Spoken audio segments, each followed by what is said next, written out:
नमस्कार दोस्तों, मैं आप लोगों के सामने शुभम चतुर्वेदी आप लोगों का बहुत बहुत स्वागत करता हूं। जैसा कि आप लोग देख पा रहे होंगे, आज हम लोग अध्ययन करेंगे खनिज तथा ऊर्जा संसाधन का। दरअसल ये क्लास 10 के जियोग्राफी का 4th लेसन है, जिसके बारे में हम लोग आज अध्ययन करेंगे। लेकिन उससे पहले दोस्त, आप लोगों से अपील है, विनती है कि वीडियो को अंत तक देखें। जो भी उसमें समझने में कहीं भी कठिनाई आ रही हो तो उसको कमेंट बॉक्स में जरूर बताएं। और इससे जो है, अगर होगा क्या कि उसको हम देखेंगे, जो भी जहां भी समझने में आपको कठिनाई होगी तो वहां पर हम उसमें सुधार कर इससे बेहतर कुछ समझाने का प्रयास करेंगे। तो उसमें जहां भी कहीं कठिनाई हो रही है समझने में तो कमेंट बॉक्स में जरूर बताएं। तो समय को व्यर्थ न करते हुए सीधे हम लोग चले अपने टॉपिक पे, जिस टॉपिक का नाम है खनिज तथा ऊर्जा संसाधन। तो सबसे पहले हम लोग जानेंगे खनिज क्या होता है। खनिज के बारे में अध्ययन करेंगे।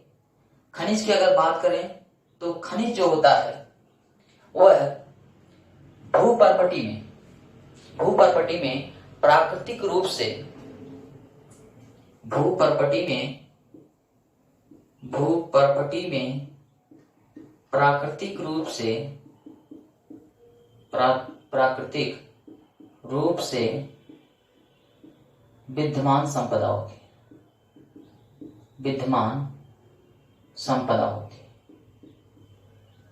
ये भूपर्पटी में प्राकृतिक रूप से एक विद्यमान क्या होती है? संपदा होती है। और अगर बात करें इसकी परिभाषा के, कुछ इस प्रकार से बताएंगे कि भूपर्पटी में प्राकृतिक रूप से विद्यमान तत्व व उनके यौगिकों को हम क्या कहते हैं? खनिज कहते हैं। यानी इस प्रकार से इसकी परिभाषा हम बनाएंगे कि भूपर्पटी में प्राकृतिक रूप से पाए जाने वाले तत्व, उनके यौगिकों को हम क्या कहते हैं? खनिज कहते हैं। खनिज की अगर बात करें तो यह पृथ्वी के भूगर्भ से प्राप्त किया जाता है। कहां से? भूगर्भ से प्राप्त किया जाता है। इसके कुछ अगर देखा जाए तो विशेषताएं होती हैं। पहली विशेषता तो यह है कि जो खनिज होते हैं वह नवीकरण नहीं किया जा सकता। इनका नवीकरण करने का मतलब ये क्या है? नवीकरण इसका नहीं किया जा सकता। नवीकरण नहीं किया जा सकता।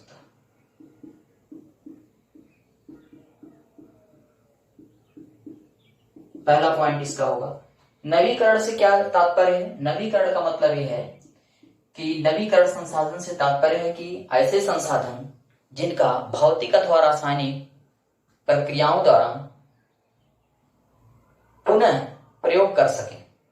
भौतिक या रासायनिक प्रक्रियाओं के माध्यम से इनका पुनः हम प्रयोग कर सकें, उसे हम कहते हैं नवीकरण योग्य संसाधन। और ऐसे संसाधन जिनका एक बार प्रयोग कर लेने के बाद पुनः भौतिक अथवा रासायनिक माध्यमों से उनका हम पुनः प्रयोग न कर पाए, उसे हम कहते हैं अनवीकरण। तो यह एक प्रकार का अनवीकरण है। तो इसका पहली चीज तो होता है कि इसका हम नवीकरण नहीं कर सकते हैं, क्योंकि इनका जो निर्माण होता है वह भूगर्भिक प्रक्रियाओं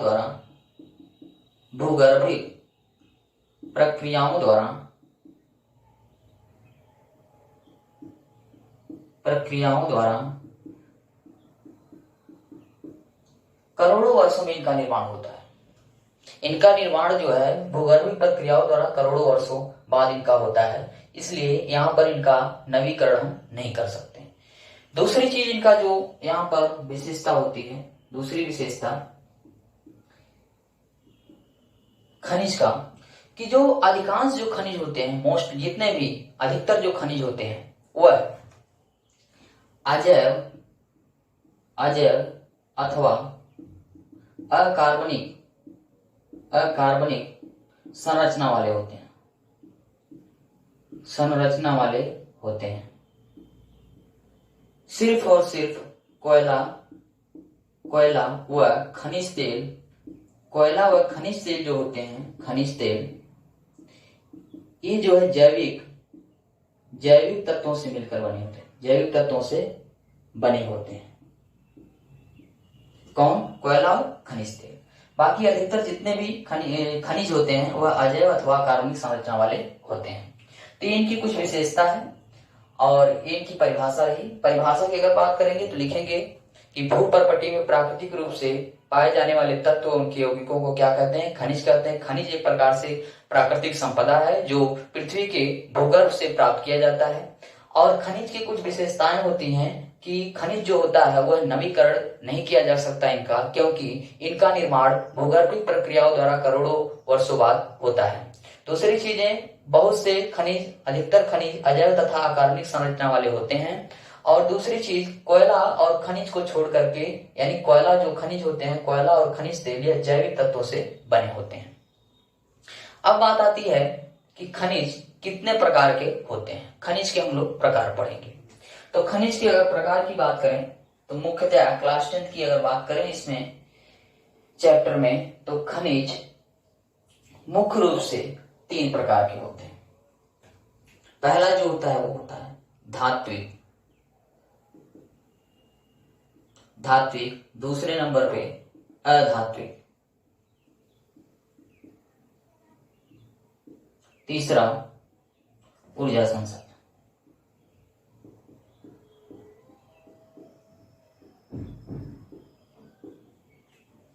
धात्विक, अधात्विक, ऊर्जा संसाधन। पहले हम लोग जाने धात्विक किसे कहते हैं। धात्विक खनिज ऐसे खनिज जिनसे या जिससे धातु प्राप्त करते हैं, जिससे धातु प्राप्त करते हैं उन्हें क्या कहते हैं? धात्विक खनिज। ऐसे खनिज जिनसे धातु का निर्माण होता है, धातु प्राप्त किया जाता है, उसे हम कहते हैं धात्विक खनिज। जैसे अगर एग्जाम्पल में लें तो एग्जाम्पल में हो जाएगा यहां से सीसा, जस्ता, तांबा, सोना, चांदी इत्यादि। ये सभी क्या है? धात्विक खनिज है। लेकिन वहीं अधात्विक की बात करें, अधात्विक खनिज, तो अधात्विक खनिज किसे कहते हैं? तो ऐसे खनिज जिनसे या जिससे अधातु का निर्माण, अधातु प्राप्त किया जाता है, अधातु प्राप्त किया जाता है। जिससे क्या प्राप्त किया जाता है? अधातु। उसे क्या कहते हैं? अधात्विक खनिज। जैसे संगमरमर, पोटास, चूना पत्थर, ये सभी क्या हैं? अधात्विक खनिज है। कौन से खनिज है? अधात्विक खनिज है। तीसरे नंबर पे अगर हम लोग बात करें तो ऊर्जा संसाधन, जिनसे ऊर्जा प्राप्त किया जाता है, जिनसे ऊर्जा प्राप्त किया जाता है, जिनसे ऊर्जा प्राप्त किया जाता है उन्हें हम कहते हैं ऊर्जा संसाधन। जैसे कोयला, पेट्रोलियम, इत्यादि सभी क्या है? ऊर्जा संसाधन है। तो ये हुआ धात्विक। मुख्य रूप से 3 भागों में विभाजित किया गया है, धात्विक, अधात्विक, ऊर्जा संसाधन। धात्विक खनिज ऐसे खनिज जिनसे धातु प्राप्त करते हैं, जैसे सीसा, तांबा, जस्ता, सोना, चांदी, ये सभी क्या है? धात्विक खनिज है।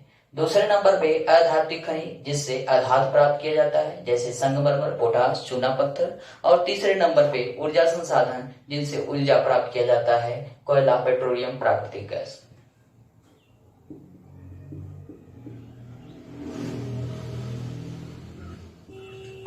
गैस। अब इसमें भी प्रकार, धात्विक खनिज का भी कुछ भागों में विभाजित किया गया है। धात्विक खनिज को मुख्यतः 3 भागों में लौह खनिज, दूसरे नंबर पे अलौह खनिज, तीसरे नंबर पे बहुमूल्य खनिज।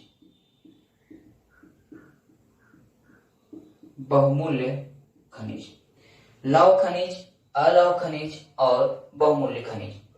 लौह खनिज किसे कहते हैं? लौह खनिज की अगर बात करें तो ऐसा खनिज जिसमें लोहे का कुछ अंश मिलता हो, लोहे का अंश पाया जाता हो। और जब लोहे का अंश पाया जाएगा तो उसमें चुंबक की तरह आकर्षित करने के कुछ गुण होंगे। तो ऐसे खनिज जिसमें लोहे का कुछ अंश मिलता हो, लोहे का अंश हो और उसके अंदर चुंबक की भांति आकर्षित करने के गुण हो, उसे हम कहते हैं लौह खनिज।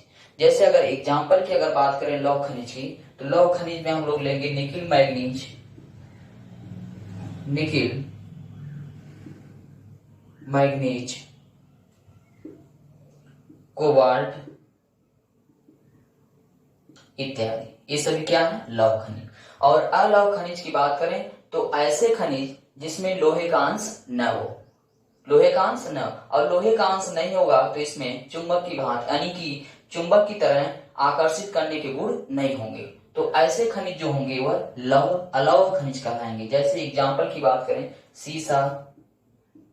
सीसा, जस्ता, तांबा, ये सभी क्या है? ये सभी कहलाएंगे। इसमें बॉक्साइट ले लीजिए, बॉक्साइट भी है, बॉक्साइट इत्यादि जो है क्या है? वह अलौह खनिज है। और बहुमूल्य खनिज के अगर अंतर्गत लिया जाएगा तो हो जाएगा सोना, चांदी, प्लेटिनम इत्यादि, ये सभी क्या है? बहुमूल्य खनिज है। तो यहाँ पर धात्विक को 3 भागों में विभाजित किया गया है, लौह खनिज, अलौह खनिज, बहुमूल्य। इसके नाम से ही परिभाषित कर सकते हैं। लौह यानी जिसमें लोहे का अंश कुछ हो, अलौह जिसमें लोहे का अंश न हो, बहुमूल्य खनिज, ये तीनों क्या है? धात्विक खनिज के पार्ट हैं। तो इस प्रकार से इसका प्रकार हुआ।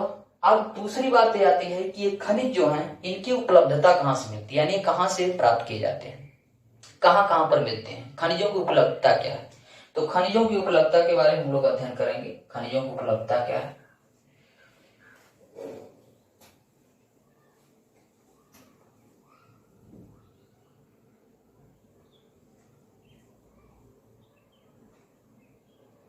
खनिजों की उपलब्धता,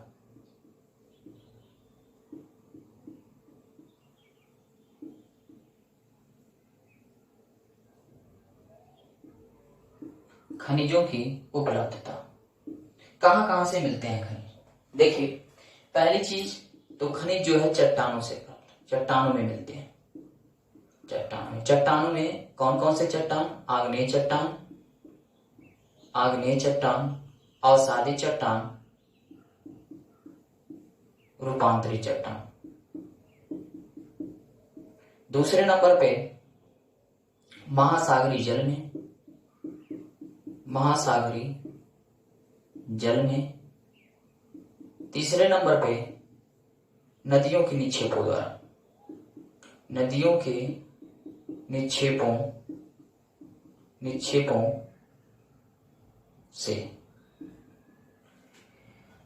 चट्टानों का मतलब, चट्टानों में आग्नेय चट्टान में मिलते हैं। आग्नेय चट्टान की अगर बात करें, आग्नेय चट्टान कहते किसे हैं?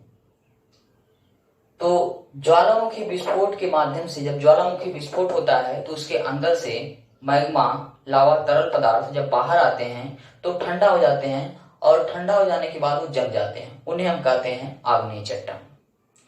आग्नेय चट्टानों में भ्रंशों कहाँ पे मिलता है? उसमें आग्नेय चट्टान में उनके भ्रंशों में अर्थात दरारों में मिलता है। आग्नेय चट्टानों में उनके भ्रंश व दरारों मिलता है। आग्नेय चट्टानों में मिलता क्या क्या है? अगर देखा जाए, जस्ता, तांबा इत्यादि सब किसमें मिलते हैं? आग्नेय चट्टान में। दूसरे नंबर पे अवसादी चट्टान किसे कहते हैं, कैसे निर्माण होता है? तो एक पॉइंट समझिएगा, मृदा अपरदन का मतलब ये होता है जब मिट्टी का वायु अथवा जल के माध्यम से मिट्टी का एक स्थान से दूसरे स्थान पर जाना ही क्या कहलाता है? मृदा अपरदन। यानी मिट्टी का कट करके जल अथवा वायु के माध्यम से एक स्थान से दूसरे स्थान पर जाना ही क्या कहलाता है? मृदा अपरदन। तो यहाँ पर आग्नेय चट्टानों के अपरदित से इनका निर्माण होता है। किसका? अवसादी चट्टान का। और ऐसे परत के रूप में निर्माण होता है। अवसादी चट्टान में अगर देखा जाए तो मुख्यतः जो है कोयला, लोहा, निकिल,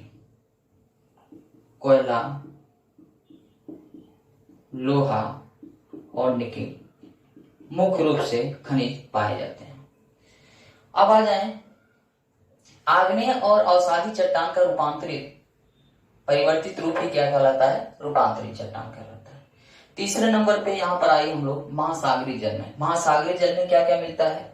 महासागरी जल में अगर बात करें, नमक हुआ, मैग्नीशियम हुआ, मैग्नीशियम हुआ, ब्रोमाइन हुआ, ये सभी किस में मिलते हैं? महासागरी जल में। अब तीसरे नंबर पे आ जाइए इसमें, नदियों के नीचे, अर्थात पहाड़ों के नीचे से जब नदियां निकलती हैं तो वह नदियों के माध्यम से छोटे छोटे कण आते हैं। उनके जो कण आते हैं उनमें जो पाया जाता है खनिज, उसे यहां से भी खनिज पाया जाता है। वो खनिज होते हैं बहुमूल्य खनिज, जैसे सोना चांदी, टिन, प्लेटिनम। ये सभी कहां से पाए जाते हैं? नदियों के निक्षेपों से पाए जाते हैं। तो यहां पर देखिए एक बार फिर से कहां से क्वेश्चन बन सकता है। क्वेश्चन सबसे पहला बन सकता है, खनिज से आप क्या समझते हैं? खनिज किसे कहते हैं? खनिज के बारे में समझाइए। ये तीनों पॉइंट एक ही है, तो आप लिखेंगे कि भू परपटी में प्राकृतिक रूप से पाए जाने वाले तत्व, उनके यौगिकों को खनिज कहते हैं। मुख्यतः जो खनिज होते हैं वो पृथ्वी के भूगर्भ से प्राप्त होते हैं।